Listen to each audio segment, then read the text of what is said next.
Man, we witnessed greatness on Sunday for you, Monday for me. I mean, some players just rose to the occasion despite their lack of playoff experience. They played out of their minds, out of their skulls, out of their gourds. Um, some crazy individual performances, but within that, you cannot separate that from the team cohesiveness. Um, yeah, I keep quoting it, but it's a great quote. Nick Sirianni said himself, "Sick Sirianni." Um, you can't be great without the greatness of others, and we saw that. Those guys were able to step up because other supporting players made way for them, laid down themselves sacrificially, speaking in terms of their body, their effort, passing the baton, so to speak, in team play so that they could have that opportunity to shine. Man, just such a beautiful thing. And it all culminated in the Eagles winning a playoff game that, they could have been on the verge of losing with that last drive. Matthew Stafford going on the field and, you know, but but for the Eagles saying, we gotta have it and we gotta have it now, man. On the way to the NFC Championship to face our NFC little brother, the Washington Commanders. We were playing, at a quite a high level this season with, their new rookie, Jaden Daniels. But before we get to trying to humble him, let's humbly go over these snaps and see who deserves praise, who deserves more, and just all the other fallout. I'm just so excited right now. Anyways, let's get into it. What's up? It's your boy Cintron. Come back at you with another analysis video. And kid you not, that's my real name. Game ball, 3 stars, and snap count analysis. We're gonna look at the 3 stars today, but just focus on the latter. Divisional round, Eagles versus the Rams. So look back at the snap counts and a few extra awards for the Eagles after their playoff win Sunday, man. Man, fly Eagles, fly. So let's get the quarterback, Jalen Hurts. People are going to dice this guy 6 ways to Sunday. You see some dumbass fans talking about Jalen is a bum. He's on the offense back, this team back. And then you look across the league. Look at the stats. I was contemplating doing a short now. I'm gonna, get on it because it just makes too much sense, man. Jalen Hurts is still fighting in the playoffs, and all the guys who are stellar, shining in a statistical department that you love are at home. I mean, go look it up. It's crazy that people want to lambast this guy for just winning. I don't care about the amount of yardage, and people are so quick to throw out his rushing yards when those fucking matter. He got a touchdown on that, right? A 44-yarder. He's scooting down the field. He didn't even look like he was running. He was scooting. You know what I'm saying? Old man style. Who cares? It's not about fucking style points. Take the style out of it. I just want the fucking points. You can have the fashion over shit. I'm about the designer. You know what I'm saying? That bling, bling, bling. Wayne should have copyrighted it because we still saying that shit. But all I want is a ring. You know what I'm saying? That's all I want to chase. That's all I want these boys to chase. But y'all concerned at how they get there. This ain't the motherfucking Olympics, man. Breakdancing competition. They don't get points for how they win. They just get a dub and the right to move on to the next battle, the next round, the next arena. Y'all just drive real Eagles fans crazy. Fuck out of here, man. He did that on a gimpy knee, in horrible conditions, with play calling that was failing him in certain instances, and with a line that couldn't hold water at some certain points in the game. All right. Anyway, Saquon Barkley. I don't need to say anything else, man. He is just ridiculous, man. Ridiculous. A 62-yarder and a 79-yarder in the same game? Not just even on season like, I love Rich Eisen put these highlights up. 60-plus yard TDs is Saquon on the season with 6. And then in second place, tied with Adrian Peterson, is Saquon just versus the Rams. Damn, bro. Oh, man. I mean, I don't mean to beat a dead horse. Well, not kind of, because it's a different animal, but you just butting our heads up against these, these dudes.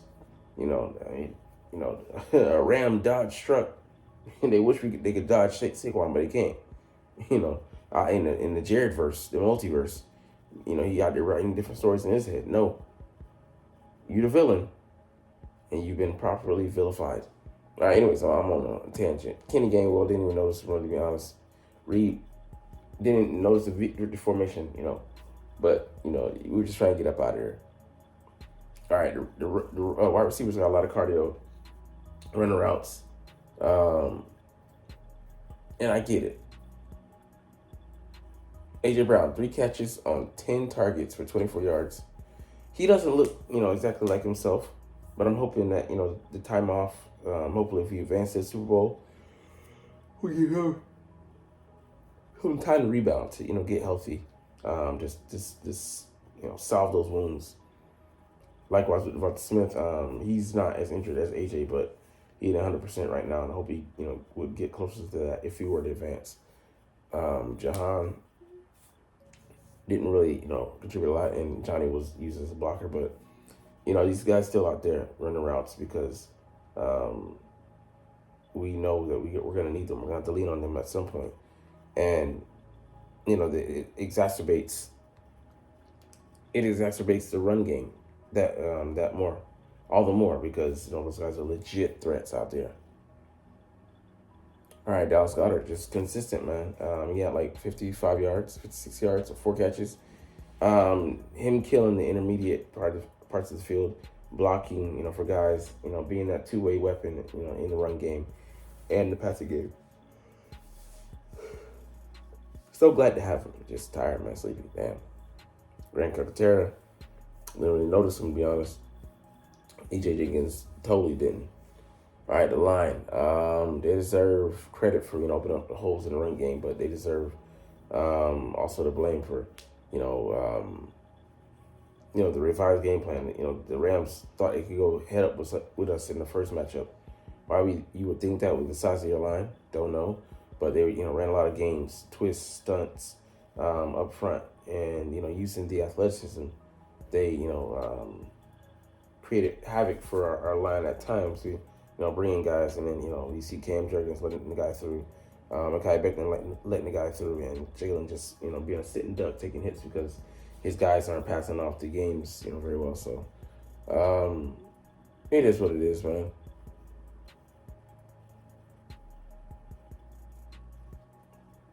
I mean, yeah.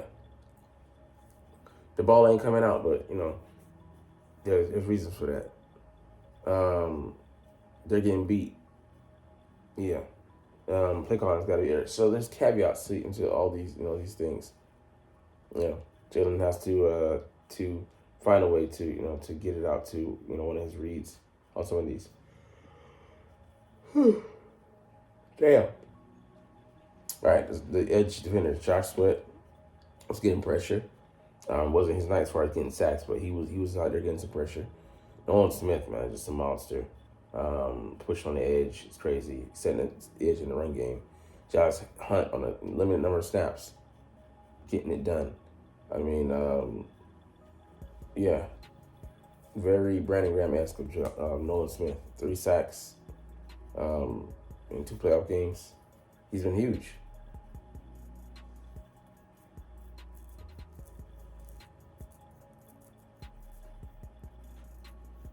Damn, I mean, Sweat is playing a lot of snaps.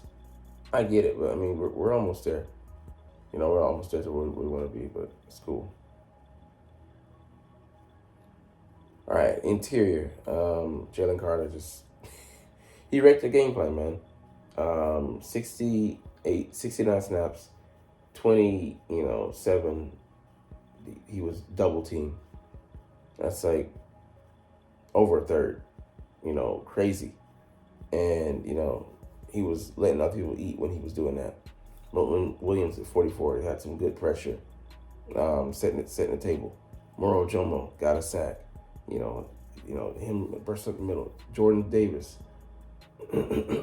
out there plugging, so man, our guys just getting it done, man. All right, Oren Burks, decent game. He got most of the snaps, and I mean, he looked better than last game, much better than last game, but still not there. I think he has another gear he can kick into, another level he can reach. But that being said, we're just gonna miss N'Kobe. He's just too good for this defense, man. Too good. Him and Zach Bond just flow, and syncopate too well. Zach Bond just out there being a monster, causing turnovers and helping out in the run game, shooting gaps, stopping guys. And Oren, he got his hands up on one play. That was a beautiful play, man. So, like I said, making some plays doesn't have to be perfect. Darius Slay, had some up and down moments, but not having your running mate in Quinion out there, he only played 9 snaps. Crazy. Keeley came in for some relief, and he acquitted himself. Isaiah Rodgers, he'd want some of that back, but I'll be interested to see if Q doesn't play this week, if he gets a lot of practice time, if that would change his output. Cooper DeJean, looked decent out there. Gotta pick it, man. You gotta catch those, man. So hopefully him and Q start picking up pace next year on those picks. Reed Blankenship, nice coverage, racing as usual. C.J. Gardner-Johnson just everywhere making plays, tackles in the run game, coming up, that physical presence. I mean, just beautiful, man. See, our reverses, I'll give Saquon that because he was consistent all game. Jalen Carter 2, and then Noah Smith 1. Okay, if you're gonna say that, okay. I can see that though because he did save the day, man. If Stafford hits that open guy, the tight end on the second to last play, man, we're holding sour grapes right now and eating them reluctantly. Anyways, I'm gonna get out of here on that note, man. But hey, it's all good because you're not even watching them. But I just said it was fine. Yeah, it's fine. Because I love talking about the freaking stinking Philadelphia Eagles, and I love making these videos. So we'll chunk the deuces officially. But as always, it's fly, Eagles, fly, and let's motherfucking go. Like, comment, share, subscribe. Thanks for watching. Check me out at Cintron Anime, Cintron Life, or Cintron Laughs, or other social media.